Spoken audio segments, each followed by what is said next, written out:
Tata Tata Tata. Content. Hi guys, ഇത് നമ്മ front Mangaluru front ഇങ്ക വന്ന് സെറ്റിലായവൻ. ഇവനെ വിളിച്ചാ കിട്ടിയല്ല, അതാണ് ഇവന്റെ ഗുണം. വിളിച്ചാ ഫോൺ അടിക്കുകയല്ല. അതെ, നമുക്കും ഫുൾ ആവശ്യം, ഇവനൊരു ആവശ്യമില്ലായ്മ.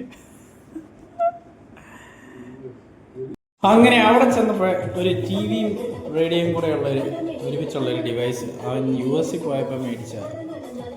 നല്ല രസമുണ്ട്. ടി വി ഇവിടെ പ്ലേ ആയല്ല, ആൻറ്റിനെയൊക്കെ വെച്ച് പ്ലേ ചെയ്യുന്ന. റേഡിയോ നമുക്ക് നന്നായിട്ട് കിട്ടുന്നുണ്ട്, കൊള്ളാം. ഒരു പഴയ നൊസ്റ്റാൾജിക് ഡിവൈസ്. അങ്ങനെ അത് കണ്ട് കുറച്ച് നേരം ഇരുന്ന് കഴിഞ്ഞ് നമ്മൾ പതുക്കെ അവൻ്റെ പറമ്പിലേക്ക് ഇറങ്ങി. പറമ്പിൽ നിന്ന് നമ്മളത് വെള്ളം ഒക്കെ നനയ്ക്കാനുള്ള ഓണാക്കിയിട്ട് എനിക്ക് പതുക്കെ പോകണമായിരുന്നു. അതുകൊണ്ട് ഞാൻ പതുക്കെ പോകാനായിട്ട് ഇറങ്ങി. അവൻ്റെ വീടും പറമ്പും ഒക്കെ കാണാനായിട്ട് ഭയങ്കര രസമാണ്. ഒത്തിരി മരങ്ങളും ഒത്തിരി ഫ്രൂട്ട്സ് മരങ്ങളും ഒക്കെ ഉണ്ട്. അതെല്ലാം നല്ലതായിട്ട് മെയിൻറ്റെയിൻ ചെയ്തിട്ടുമുണ്ട്. പറമ്പിലൊക്കെ നല്ല രീതിയിൽ സ്റ്റെപ്പൊക്കെ പണിത് നല്ല രീതിയിൽ മെയിൻറ്റെയിൻ ചെയ്തിട്ടുണ്ട്.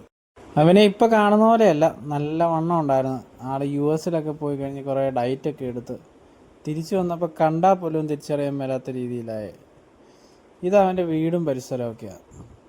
എപ്പോഴും നല്ല വൃത്തിയായിട്ട് മെയിൻറ്റെയിൻ ചെയ്യും. നല്ല ഭംഗിയാണ്, രസമായിട്ടാണ് ഇട്ടേക്കുന്നത്.